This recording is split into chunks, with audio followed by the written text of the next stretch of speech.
This page is a summary of published academics' opinions. Please remember that opinions are only allowed in Wikipedia if they are held by writers in reliable sources. While it is possible that an editor is more knowledgeable and correct than any given academic, Wikipedia is not the place for personal opinions. A potential superpower is a state or a political and economic entity that is speculated to be, or is in the process of becoming, a superpower at some point during the 21st century.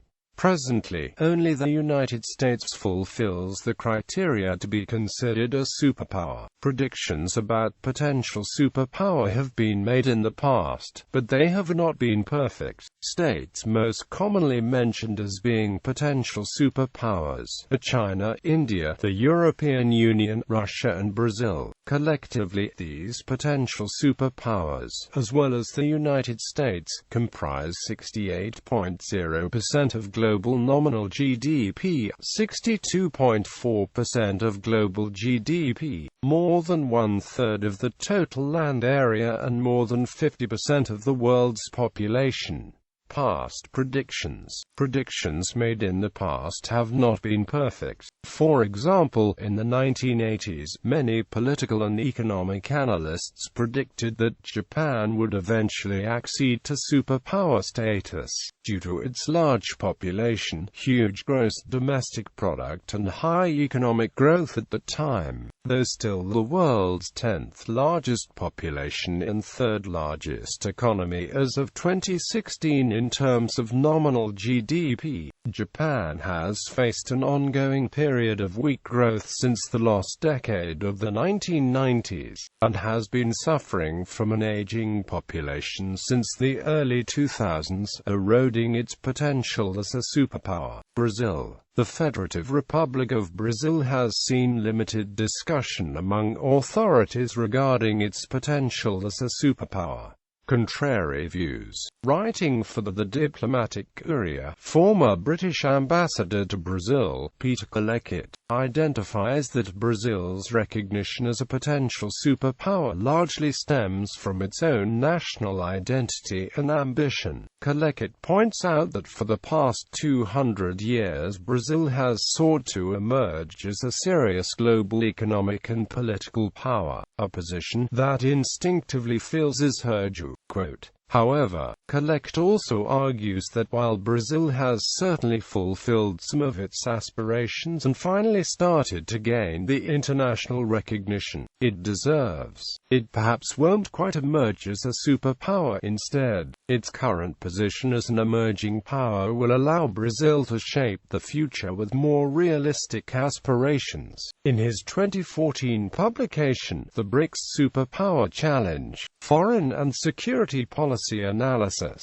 Professor Kwang Ho-chun carefully assesses the likelihood of the BRICS countries attaining the status of superpowers. Regarding Brazil, Kwang Ho-chun highlights that the country possesses enormous and almost untouched strategic natural resources, including valuable minerals, a tenth of the world's fresh water and the Earth's largest remaining rainforest. Because of this, Kwang Ho-chun feels it is likely that Brazil could gain a dominant role in international relations, especially when it comes to environmental issues. This soft power influence is further enhanced by Brazil's policymakers seeking to engage in as many international organizations as possible and forming alliances, most notably on social, diplomatic and economic issues. Despite its economic potential and Brazil's self-image as a country with a great destiny, Kwang Ho-chun believes that the country falls far short of the levels required for a superpower. Supporting his belief, he emphasizes Brazil's apparent lack of traditional hard power as a major obstacle. Guang Ho-chun writes that Brazil has little incentive to invest in its military, as the country developed in an environment with hardly any interstate security threats. Therefore, Brazil may never be in a position to accumulate enough influence on global security matters to meet the criteria of being a superpower. Instead, Ho-chun feels that Brazil will emerge as a great power with an important position in some spheres of influence but limited in others, such as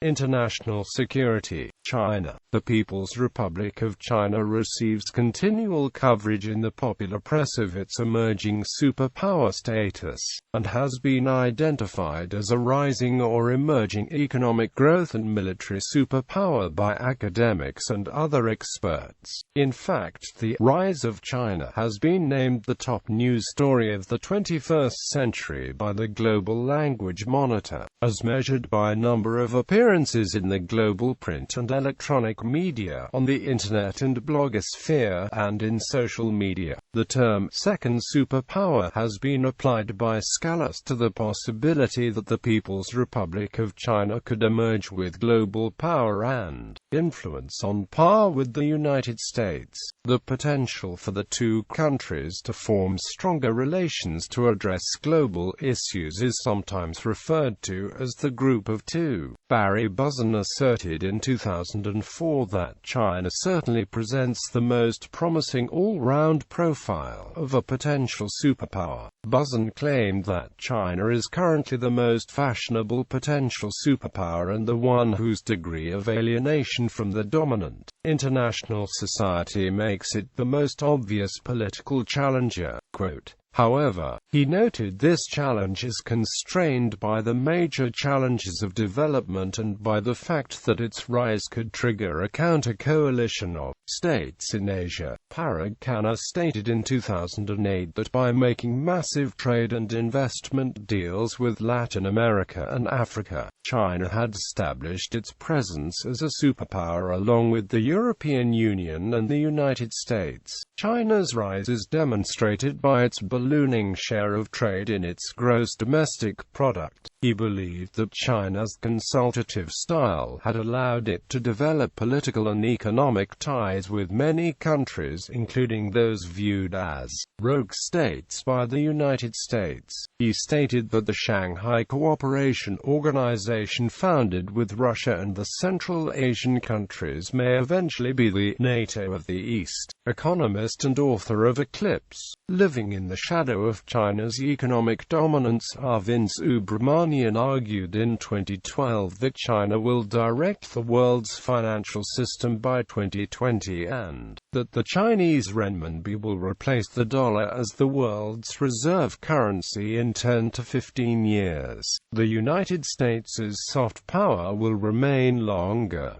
He stated that China was a top dog economically for thousands of years prior to the Ming Dynasty. In some ways, the past few hundred years have been an aberration. Lawrence Sayers at the School of Oriental and African Studies, London, argued in 2011 that the United States will be surpassed by China as military superpower within 20 years. Regarding economic power, the director of the China Center for Economic Reform at Peking University, Lao Yang, stated that, assuming that the Chinese and U.S. economies grow respectively by 8% and 3% in real terms, that China's inflation rate is 3.6% and America's is 2%, and that the renminbi appreciates against the dollar by 3% per year, China will become the world's largest economy by 2021.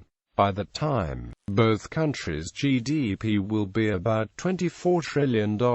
Historian Timothy Garton Ash argued in 2011, pointing to factors such as the International Monetary Fund predicting that China's GDP will overtake that of the United States in 2016, that a power shift to a world with several superpowers was happening now. However, China was still lacking in soft power and power projection abilities and had a low GDP per person. The article also stated that the Pew Research Center in a 2009 survey found that people in 15 out of 22 countries believed that China would overtake the US as the world's leading superpower. In an interview given in 2011, Singapore's first Premier, Lee Kuan Yew, stated that while China supplanting the United States is not a foregone conclusion, Chinese leaders are nonetheless serious about displacing the United States as the most powerful country in Asia. They have transformed a poor society by an economic miracle to become now the second largest economy in the world. How could they not aspire to be number one in Asia and in time the world? The Chinese strategy, Li maintains,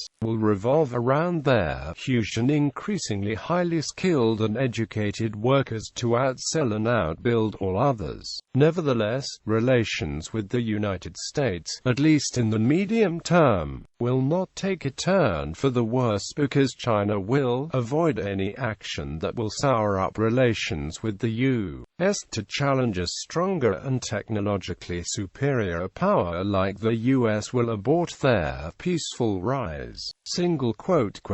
Though Li believes China is genuinely interested in growing within the global framework the United States has created, it is biding its time until it becomes strong enough to successfully redefine the prevailing political and economic order. Chinese foreign policy advisor Wang Jiechi in 2012 stated that many Chinese officials see China as a first-class power which should be treated as such. China is argued to soon become the world's largest economy and to be making rapid progress in many areas. The United States is seen as a declining superpower as indicated by factors such as poor economic recovery, financial disorder, high deficits gaining close to GDP levels and unemployment, increasing political polarization, and overregulation forcing jobs overseas in China. Contrary views. Timothy Beardson, founder of Crosby International Holdings, stated in 2013 that he doesn't see China becoming a superpower. He writes that China has basically worked as a manufacturing location for foreign companies,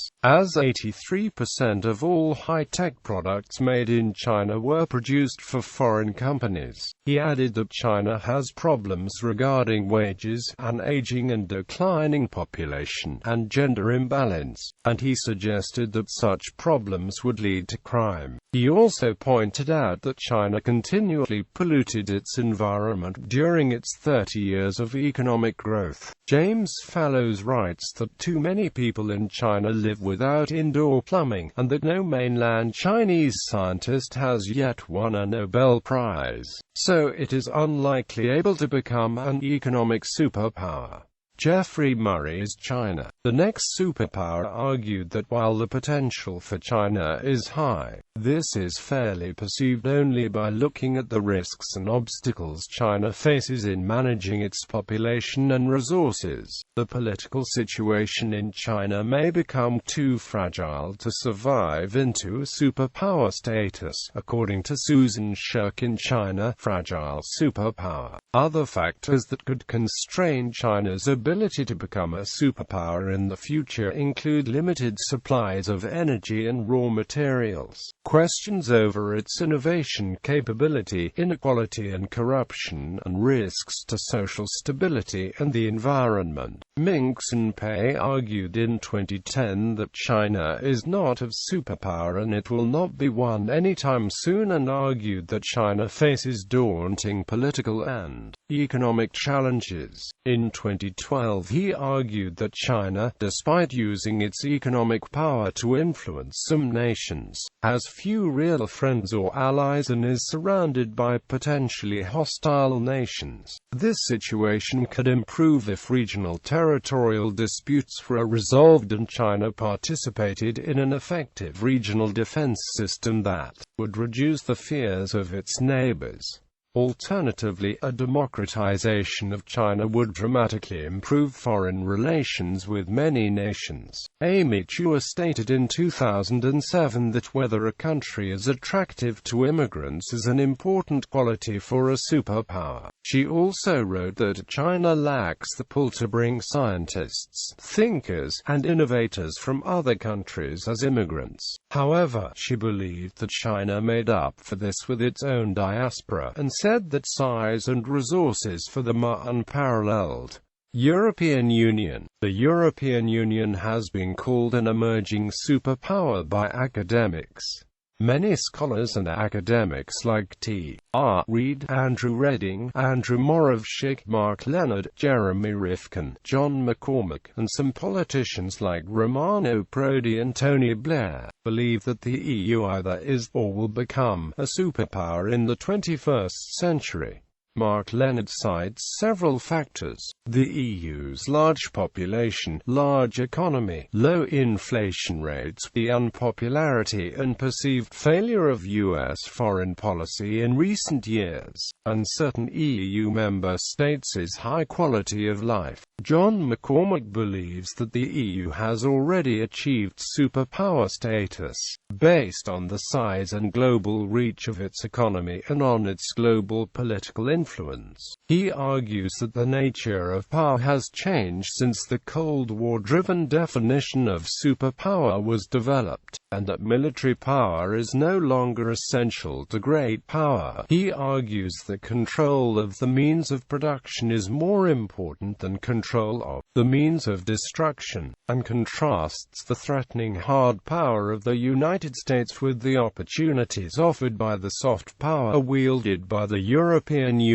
Parag Khanna believes that Europe is overtaking its rivals to become the world's most successful empire. Khanna writes that South America, East Asia, and other regions prefer to emulate the European dream rather than the American variant. This could possibly be seen in the African Union and UNASUR. Notably, the EU as a whole has some of the world's largest and most influential languages being official within its borders. Andrew Redding also takes the future EU enlargement into account. An eventual future accession of the rest of Europe, the whole of Russia, and Turkey would not only boost its economy, but it would also increase the EU's population to about 800 million, which he considers almost equal to that of India or China. The EU is qualitatively different from India and China since it is enormously more prosperous and technologically advanced. Turkish PM Recep Tayyip Erdogan said in 2005, "In 10 or 15 years, the EU will be a place where civilizations meet. It will be a superpower with the inclusion of Turkey."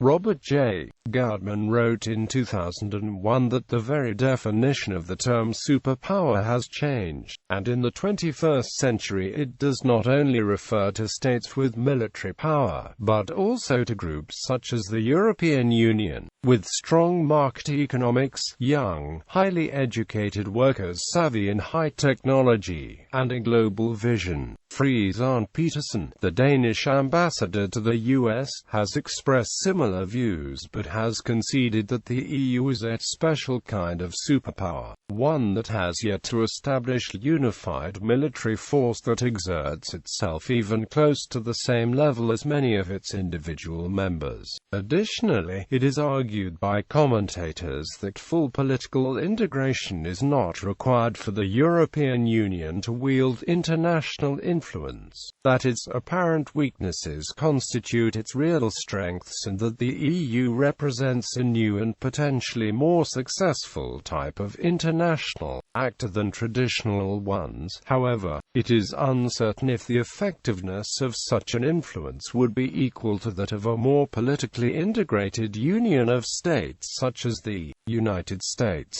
Barry Buzan notes that the EU's potential superpower status depends on its stateness. It is unclear though how much state-like quality is needed for the EU to be described as a superpower. Buzan states that the EU is unlikely to remain a potential superpower for a long time because, although it has material wealth, its political weakness and its erratic and difficult course of internal political development, particularly as regards a common foreign and defense policy, constrains it from being a superpower. Alexander Stubb, the Finnish foreign minister, has said that he thinks the EU is both a superpower and not a superpower. While the EU is a superpower in the sense that it is the largest political union, single market and aid donor in the world, it is not a superpower in the defense or foreign policy spheres. Like Barry Buzan, Alexander Stubb thinks that the major factor constraining the EU's rise to superpower status is its lack of statehood in the international system. Other factors are its lack of internal drive to project power worldwide, and continued preference for the sovereign nation-state among some Europeans. To counterbalance these, he urged the EU leaders to approve and ratify the Lisbon Treaty, create an EU foreign ministry, develop a common EU defense, hold one collective seat at the United Nations Security Council and G8, and address what he described as the sour mood toward the EU prevalent in some European countries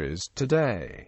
Contrary views. Some do not believe that the EU will achieve superpower status. The EU is not and never will be a superpower, according to the former UK Secretary of State for Foreign and Commonwealth Affairs David Miliband. Lacking a unified foreign policy and with an inability to project military power worldwide, the EU lacks the substance of superpowers, who by definition have, first of all, military reach, possess the capacity to arrive quickly anywhere with troops that can impose the government's will. EU parliamentarian Ilke Schroeder argues that the high degree of involvement in conflicts such as the Israeli-Palestinian conflict used by the EU largely to compensate for European inability to project military power internationally, particularly in contrast to the USA. The Economist's Robert Lane Green notes that the lack of a strong European military only exacerbates the lack of unified EU foreign policy and discounts any EU arguments towards superpower status, noting especially that the EU's creation of a global response force rivaling the superpowers is unthinkable. Soren Kern of the Spanish think tank Grupo de Estudios Estratégicos, writing in American Thinker, questions if Europe really destined to become a global superpower, and asserts that a growing body of research says no. Indeed, overwhelming evidence supports the view that contemporary Europe is beset by a mix of problems that is so complex, that apart from dramatic changes in public policy, Europe is headed towards certain decline, not ascendancy. Britain's Michael Howard has warned against the worry that many Europeans are pushing for greater EU integration to counterbalance the United States, while Europe's total reliance on soft power is in part because of its lack of a shared identity, while to some the European Union should be a model power, unafraid of using military force and backing free trade. Its military shortcomings argue against superpower status. George Osborne, former British Chancellor of the Exchequer, has also pointed out the economic crisis of the European Union. Osborne said, "The biggest economic risk facing Europe doesn't come from those who want reform and renegotiation. It comes from a failure to reform and renegotiate. It is the status quo which condemns the people of Europe to an ongoing economic crisis and continuing decline." Osborne also said that the EU is facing growing competition with global economic powers like China, India and the US, and the European Union should reform or decline.